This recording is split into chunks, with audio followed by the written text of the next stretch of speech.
Good morning, and welcome to the Ohio Suicide Prevention Foundation's Voices for Suicide Prevention Advocacy Update. I'm Stephanie Bucher. I'm the Communications Director for the OSPF, and we're so happy that you're able to join us today. We will have some time at the end of our presentation today to take any of your questions that you have. So please use that Q&A feature in the Zoom, and we'll be able to address those as we have time. Today, we're joined by OSPF CEO Tony Coder and Daniel Bennett, who is our Chief Strategy Officer. Gentlemen, welcome. Good morning. Excellent. Thank you so much, Stephanie. Good to see everybody today on this lovely Tuesday morning. Daniel, you want to kick us off? Sure. So we're going to start out today with some updates on the federal level. Towards the tail end of March, the White House released their federal AI framework, and it outlines the White House's priorities around, that should say AI, not AL, governance through 7 core pillars. Those being child protection and parental empowerment, infrastructure development for AI, intellectual property protection, free speech preservation, innovation support, workforce readiness, and then national policy uniformity. Some key pieces that kind of come out of that, specifically from the White House. They are looking to protect American communities from the high cost associated in some reports from development of AI. They really want to build in some frameworks that will protect children and youth in this space. But through that, they also want to promote the United States as a global AI force and kind of the United States' global dominance in this space. One of the biggest sticking points as they work through this is the idea of preemption. That from the White House's perspective, they would like one set of rules that govern AI for the entire country. And as we're going to see as we talk about some of our other bills today, the states have been working a lot on developing policy around AI specific to their state. And under the framework that the White House would like, all of that would fall within this framework, and the states wouldn't have individualized, pieced together AI rules and laws in place. So we've seen, as we've talked with people on the federal level, a lot of bipartisan support for some rules around AI and some guardrails to protect youth. But as we see this separation between the federal level and what states have already implemented and are looking to implement, we are starting to see some partisan politics kind of play in with that. And it'll be curious to see as they work over the next year on this, how they're able to come to some compromise. I know that the White House has specifically requested to have this federal framework wrapped up within Congress over the next year. And if we know anything about legislation, it does tend to take a bit of time to find those compromises. And especially as we're going to talk later, legislators are not necessarily in Washington, D.C. or in Columbus over the next couple of months with some breaks, and kind of curious to see how that's all going to play out. Tony, did you have anything on the federal AI framework? No, I just think it's important that we start as they're forming some of this legislation that we as a field reach out to our federal folks. Whether that's our either Senator Husted or Senator Moreno or our elected federal official. So these are not state bills; these are all federal folks that we need to be reaching out to. So there's about 20, a little more than 20 representatives that we have in Congress. So this is something that as they're back in their districts, it's good to. This is something that they need to hear about because I can guarantee that the whether it's Google, Apple, or Meta, or OpenAI, or whatever other kind of groups, they have lobbyists on Capitol Hill.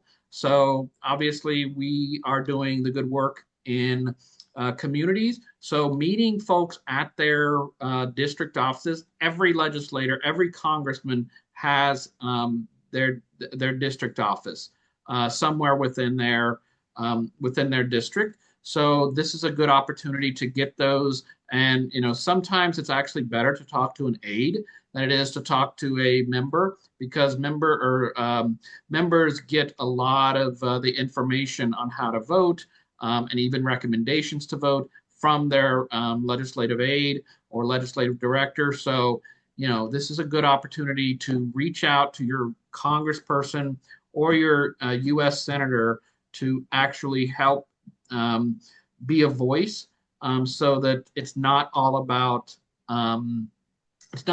the profits of industry, but instead that there need to be some guidelines, some framework to help protect kids and adults from this AI stuff that we got going on right now. Thank you, Tony. The next bill that we wanted to touch base on was House Resolution 7757, which is the Kids Internet and Digital Safety Act, or the KIDS Act. This act came out of a number of bills that were proposed around um, AI and technology in the House that were combined together to kind of make them more likely to get through the Commerce Committee. They passed through the Commerce Committee on bipartisan level and have now been advanced to the full House. We are specifically tracking a couple bills within this one. Most specifically, we had talked multiple times about the Kids Online Safety Act, or COSA, and that enhances the safety of youth online. It requires a duty to care for preventable, foreseeable harms for AI companies, and safeguards for youth, including limiting communications on things like social media, restricting personal data, controlling those personalized recommendations so those wouldn't pop up for youth.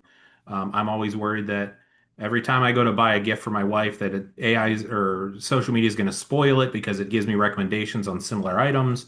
And I'm always worried that she's going to spot those. So it would block those from youth. And then would also call for third-party audits for minor use of data, and then the efficacy of those safeguards.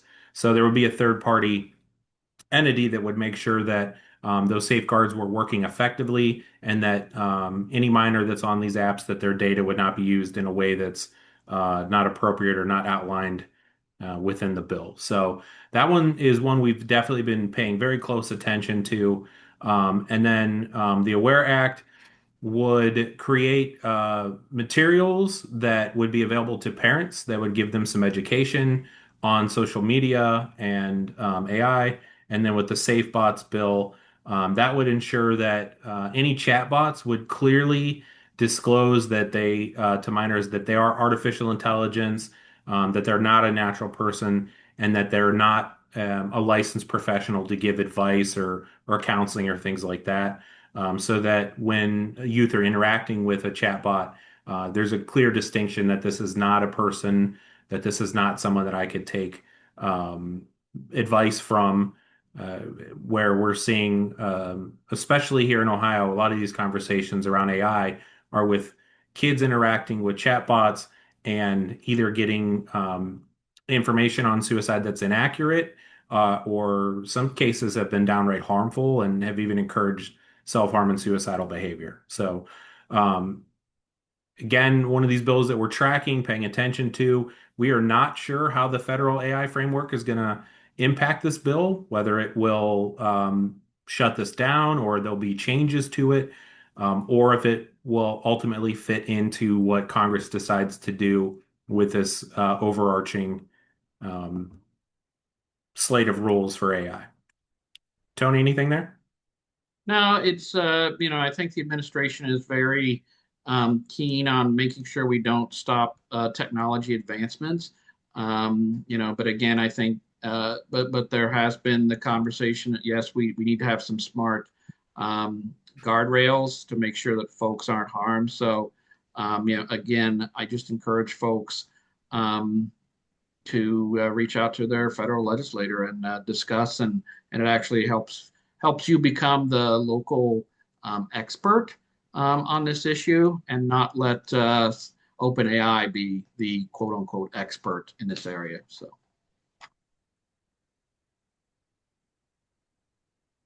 I think next slide. All right.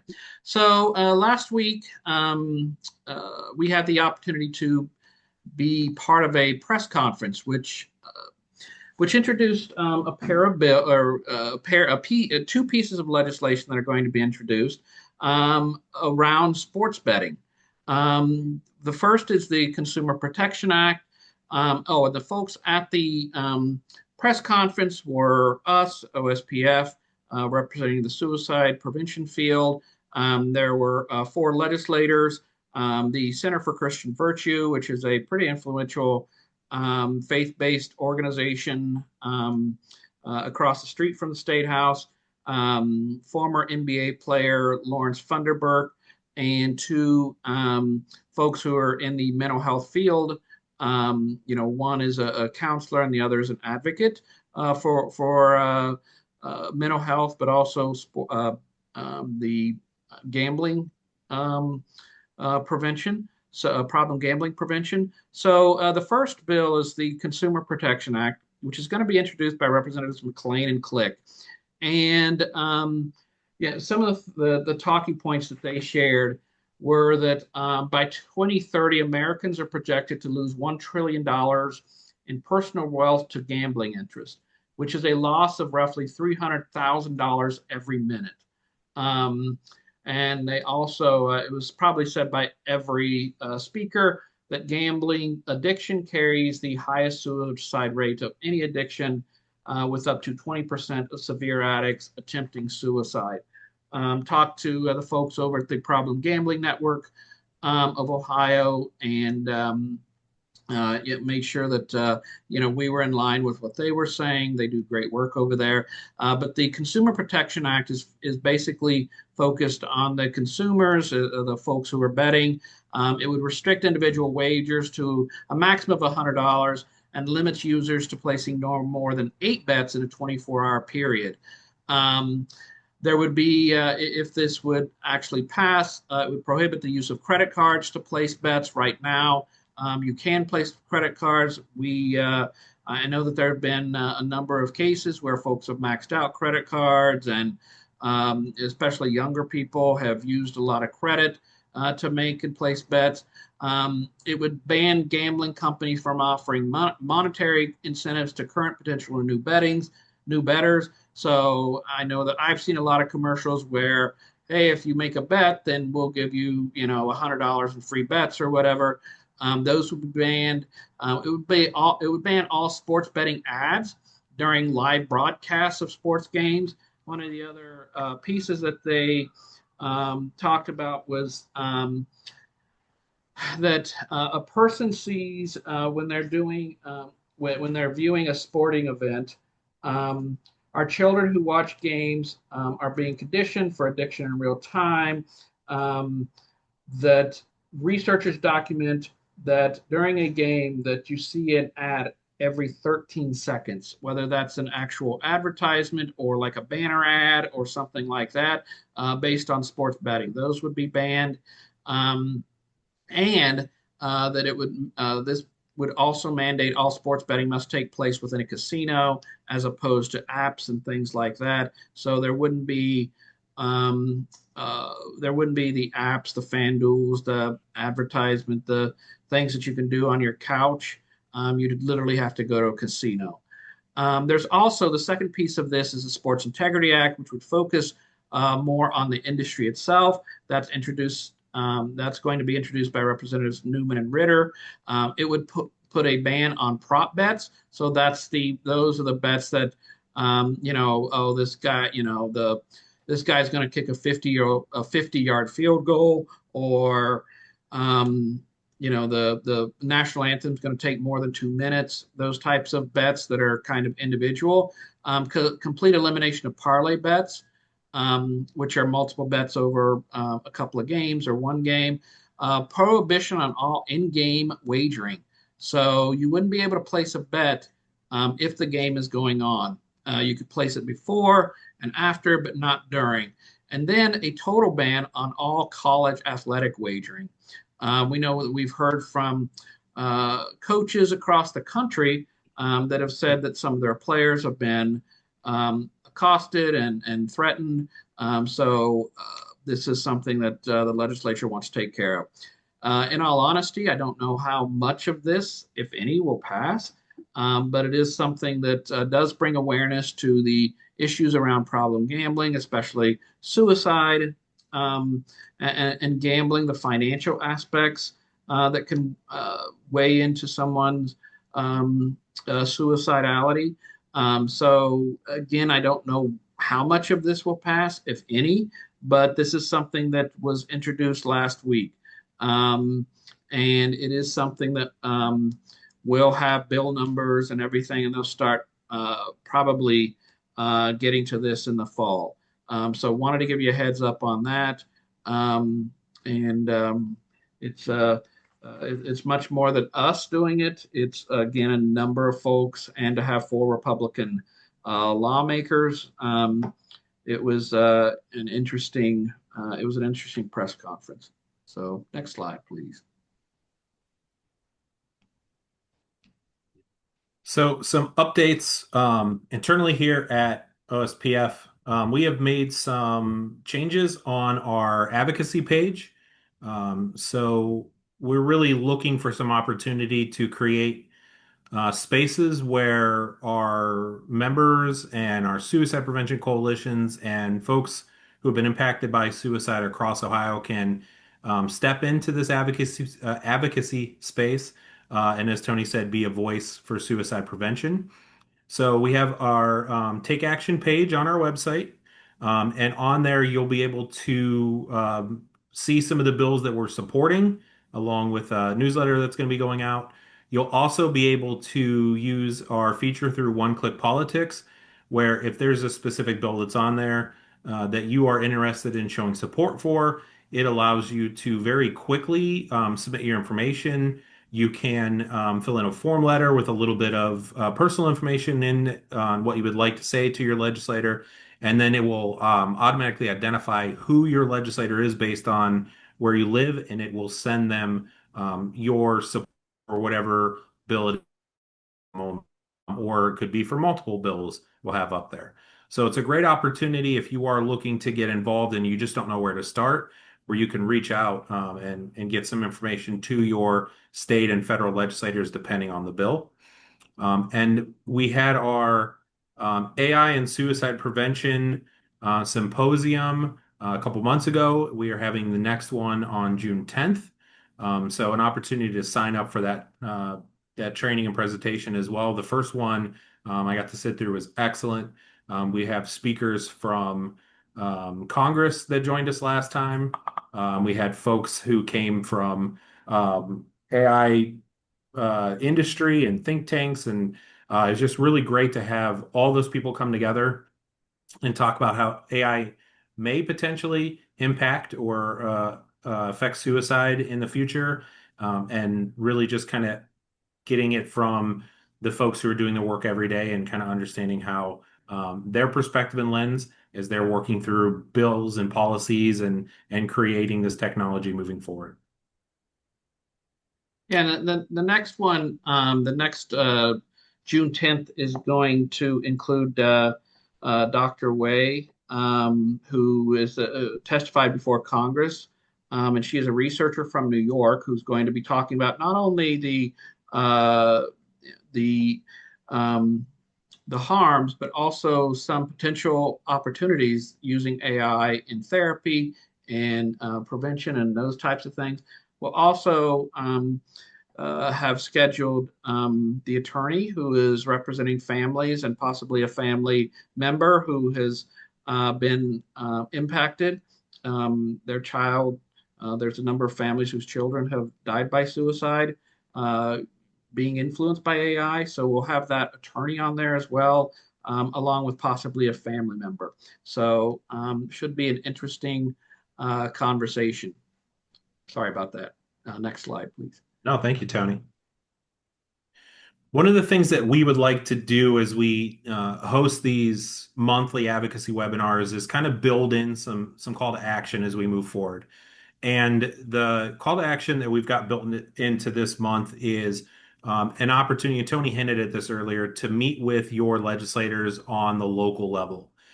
Here in the state of Ohio, our House and Senate are going to be in office down here in Columbus a combined 6 days across April and May. They are here today and tomorrow for April, and then they are 4 days in May. So they are largely on recess until the month of June. This is a really great opportunity for you to connect with them at their home offices, or I know some of the legislators will meet constituents out at coffee shops. If you schedule a meeting with them, they'll join you at your events. They may come to your coalition events, or they may come to community events where they can hear what's going on locally, and also that's an opportunity for them to connect largely with their constituents as well. So we would really encourage you right now, while the legislators are largely in their home districts, set up a meeting, go in, introduce yourself. They've got a lot of flexibility in their schedules right now to meet with you. If you don't have a legislative ask right now, that's totally fine. Oftentimes, it's best to introduce yourself, make that connection, let them know about the work you're doing when you don't need anything from them. And then in the future, when you come back and you do have a funding request, or you'd like to see some signage put up in your parks or something like that, they're already familiar with you. And so that conversation can really focus on that ask instead of those introductions.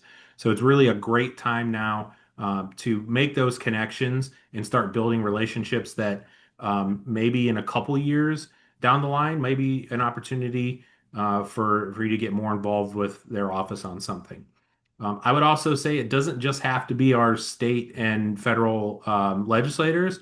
It could also be on the local level, folks at your city council, mayor's office, county commissioners. Oftentimes, those people end up being our state representatives in the future.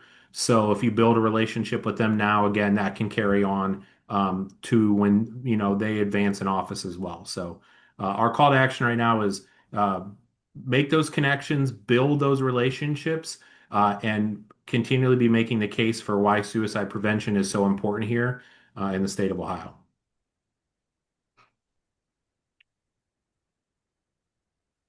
So I wanted to also give you an opportunity to learn more about something we're doing at the national level with a group called SAVE from Minnesota. It's the Suicide Voices for Awareness. SAVE is a pretty widely known organization at the national level. And what we, in our conversations, and we had, there was a national conference here a couple of years ago, and we invited a lot of local organizations, so small and medium-sized nonprofits that focused on suicide. And one of the things that we heard quite a bit was how there's really, they all feel like, everybody feels like they're on an island, or they're alone, or they're doing this work alone.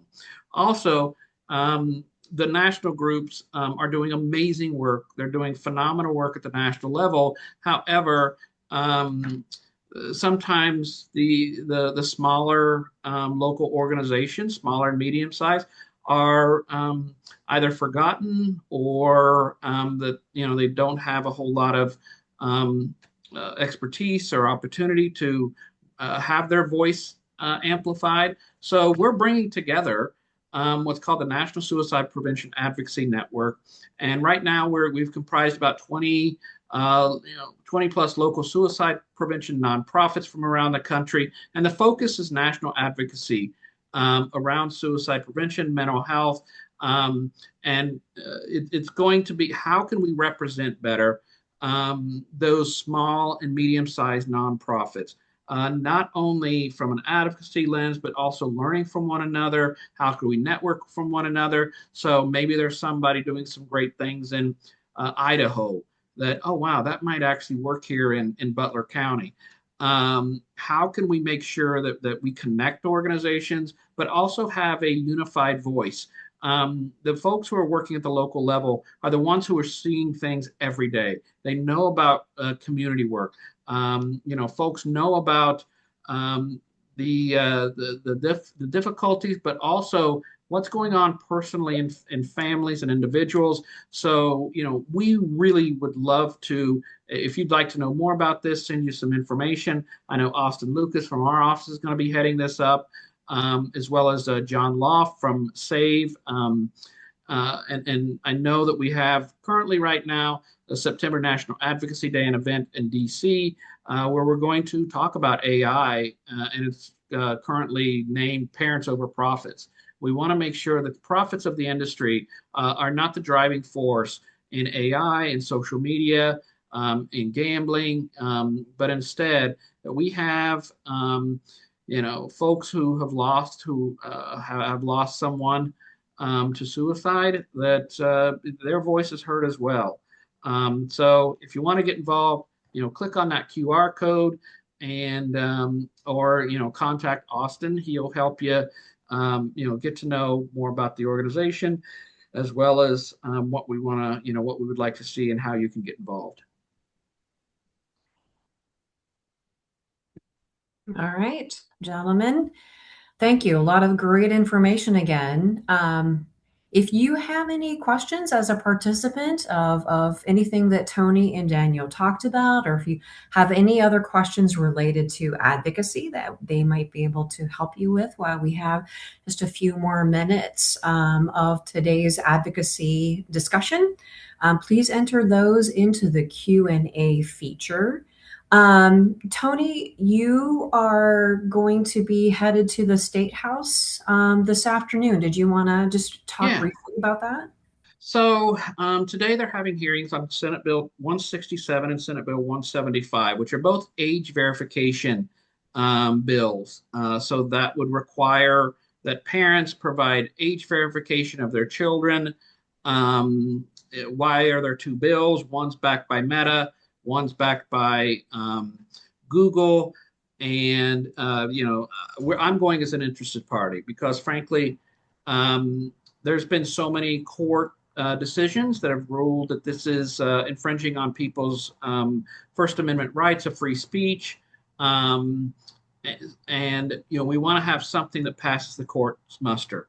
I'm not a constitutional law attorney, so that's not my expertise at all. So I'm going to be testifying as an interested party, and we're going to be just encouraging that something get passed that can pass the court's muster. Governor DeWine and Lieutenant Governor Husted had created a framework, but that was struck down by a court here in Ohio. And we know that there have been numerous court cases around the country. So we're, again, my testimony will be around making sure that this is about suicide prevention, and that let's do something to make sure that parents can have the best opportunity to help their kids to not only protect them online, but also give an opportunity. Hey, here's why this bill was created. This bill was created because there's some with all the great things that happen, the connectivity around social media. There's also some bad actors out there, and some things that could be damaging. So it's also an opportunity for parents to have that conversation around social media, the dangers, the intricacies of things, and also kind of some life lessons. And then also, just to let you know that we are also pushing Senate Bill 273. It's in the House Public Safety Committee right now. The House is not meeting until later this month, possibly early May. And that's the bill that would allow gun shops to become safe storage facilities. And we're hoping to get that through and passed, before they go back out on recess in the middle to late May. So those are the two updates on those state bills. Okay. Yeah, wonderful. Thanks, Tony. We do have a question. Are there any advocacy efforts happening around online suicide forums? Have you heard of that topic discussed? Yeah, so actually, we have Dallas Allen in our office. And when Dallas worked at the coroner's office, he had showed us some of these online forums. And what we got was, well, this is a protected form of free speech. Um, and that's why there has not been anything done around online forums, because even though it's, pretty vile of someone to encourage another person to die by suicide or tell them how to do it. It is in this country a protected form of free speech, is what we've been told. So I wish we could do something. We know that they're a terrible problem, and it's just uh, we have to follow the Constitution and some of the things that are that are surrounding free speech. Okay. We've talked about this in the past, the Senate Bill 273 and the secure storage. What is the vibe around gun shops becoming safe storage options for communities? Daniel, how about you want to take that one? Yeah, I'm going to answer it from two different perspectives. I will answer it first from the legislative perspective. It passed the Senate unanimously, and it looks, as Tony mentioned, that it's going to get out of the House subcommittee, and then we'll go to the full House, and we'll likely pass there. So legislatively, there is a lot of support for it on both sides of the aisle. And as far as the support for it outside of the legislature, we actually had a gun shop that came to us wanting to do this legislation. They partnered through us with Buckeye Firearms.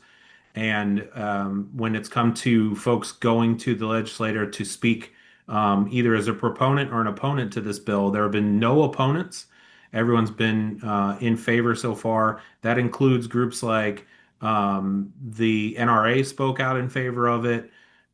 We've had suicide prevention organizations speak out in favor of it. We've had groups that traditionally are maybe a little bit heavier into some gun restriction that have spoken positively about the impact on suicide here. So it's one of those rare opportunities where it's bringing everybody on all sides of this conversation together because it doesn't infringe on anybody's rights. It just creates an opportunity where if somebody is in crisis, they've got an additional option to take it to, and it takes that liability piece away from the shop that wants to do the right thing, but also doesn't want to get sued and have to close and fire their staff. So it's been really, really highly spoken of, and I think it's likely to get passed and become law here shortly. Okay, great.